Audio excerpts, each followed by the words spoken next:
Why do over 80% of Windows users activate their system properly? Because it's simple, safe, and keeps your PC protected. Here's how you can do it too. First, you need a valid product key or digital license. If you don't have one, buy it directly from the Microsoft Store or an authorized retailer. Never trust random websites.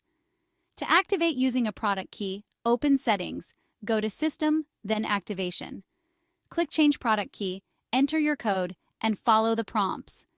If you upgraded from a genuine Windows 10, your digital license usually activates Windows 11 automatically. For extra security, link your license to your Microsoft account. This makes reactivation easy if you ever change your device's hardware. Want to check your status?